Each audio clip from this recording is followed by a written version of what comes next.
this was going to cure our problems. You know, I was £42,000 in debt. I had no means of repaying that money. I couldn't even think of a way where we could get the money.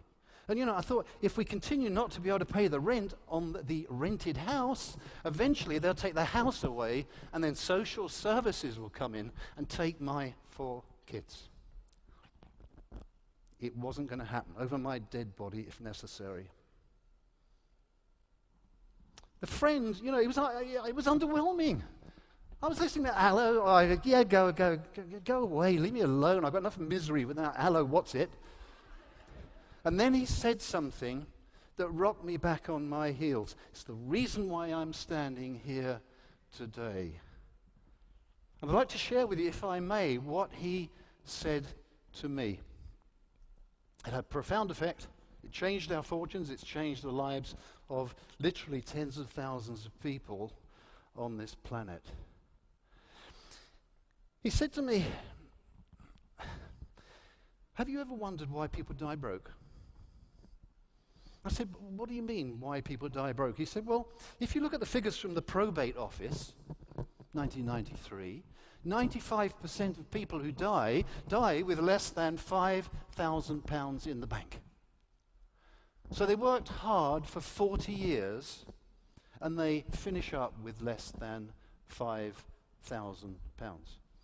How can that be? He said, because they make one fundamental mistake. They exchange their time for money. It doesn't matter whether you're drilling holes in the road or you're drilling holes in teeth. If you don't drill, you don't earn. And you can only drill for a certain number of hours.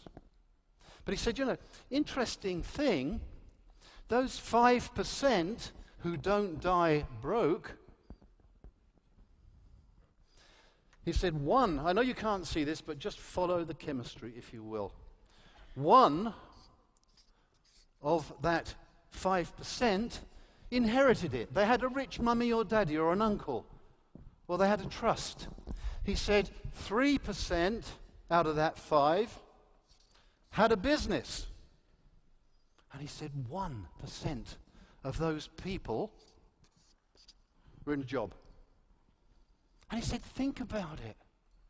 That means you got a 1 in 100 chance of not dying broke if you're in a job. I'll ask you a question. What would a bookie call a horse running today at Cheltenham at 100 to 1? An outsider, a no-hoper. And that's what people do. They invest against themselves at 100 to 1 and they lose. He said, very simple reason for that. He said they exchanged their time for money. Now remember, this is 1993. He said, let's see how the equation works. He said, let's say you can command in the marketplace £10 an hour.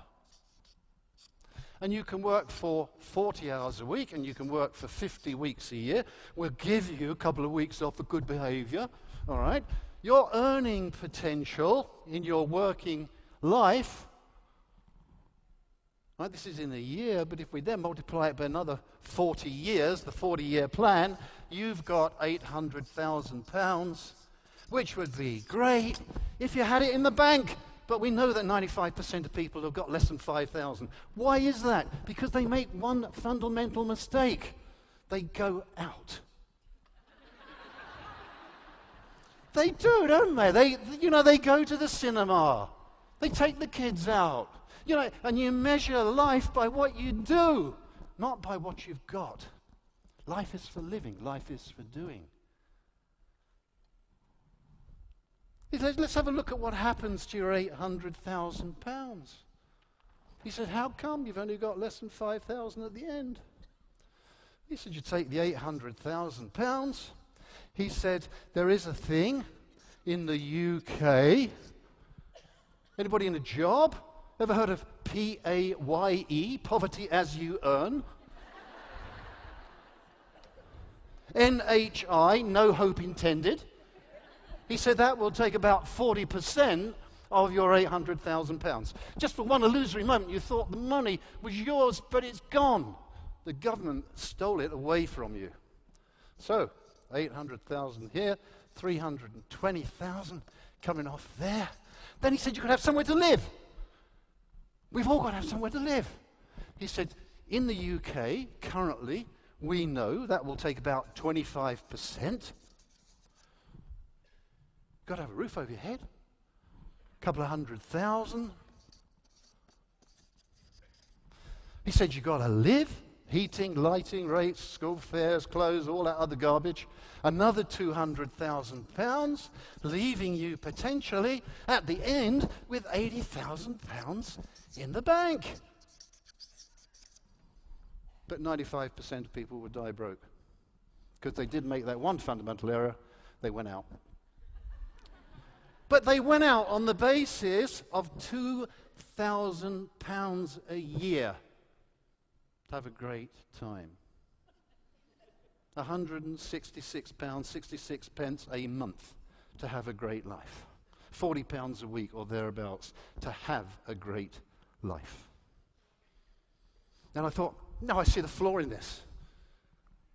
I said, look, I'm an ex-chartered surveyor. I said, the average price of a house in the UK in 1993 is not 200,000, it's £97,000. He said, not when you paid the interest to the Abbey National.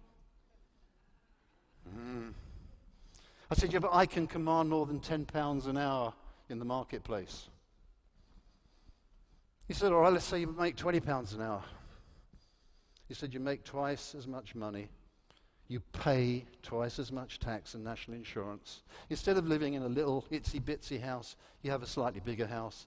And instead of sausages and burgers, you have steak and a bottle of wine, and you still finish up broke.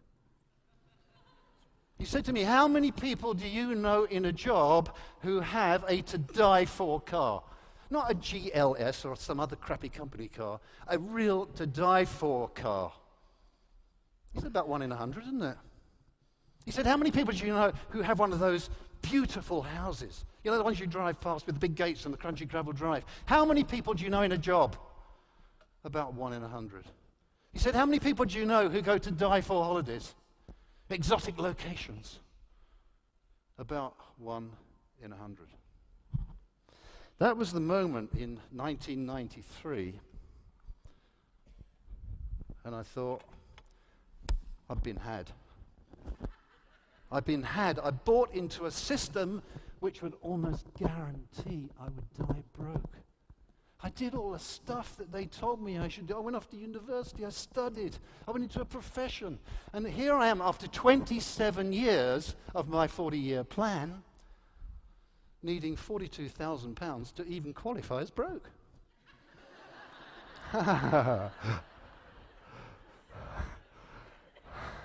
You see, if you keep doing what you've been doing to get the same results, that's technically mad, isn't it?